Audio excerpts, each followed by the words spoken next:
சற்று முன் கிடைக்கப்பெற்ற மிக முக்கியமான செய்தி ஒன்று வெளியாகியுள்ளது. எடப்பாடி பழனிசாமி போட்டியிடும் சேலம் மாவட்டம் எடப்பாடி தொகுதியில் நிச்சயம் மிகப்பெரிய தோல்வியை தழுவார்.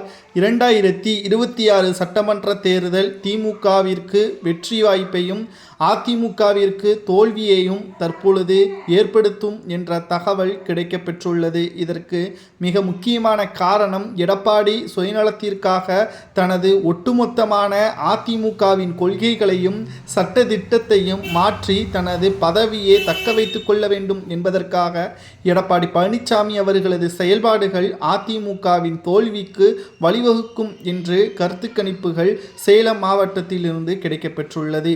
எடப்பாடி பழனிசாமி அவர்கள் சேலம் மாவட்டம் எடப்பாடி தொகுதியில் நிச்சயம் தோற்கடிக்கப்படுவார். பல கோடிகள் செலவு செய்தாலும் எடப்பாடி என்ற துரோகியை தொண்டர்கள் மன்னிக்க மாட்டார்கள்.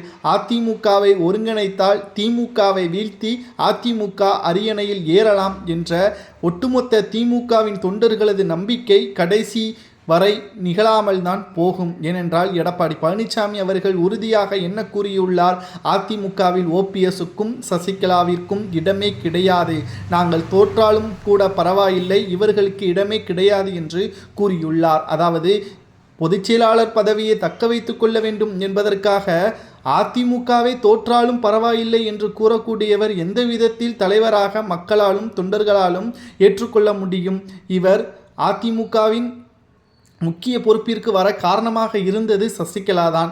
தொண்டர்கள் ஒன்றும் நேரடியாக இவரை தேர்வு செய்யவில்லை.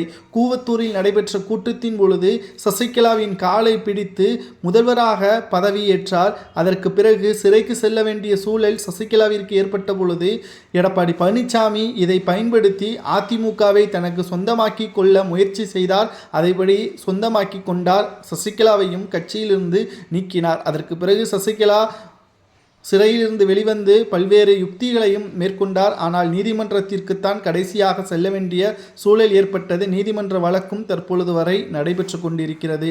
மக்களும் தொண்டர்களும் தமிழகத்தில் நல்லாட்சி அமைய வேண்டும் என்றுதான் நினைக்கிறார்களே.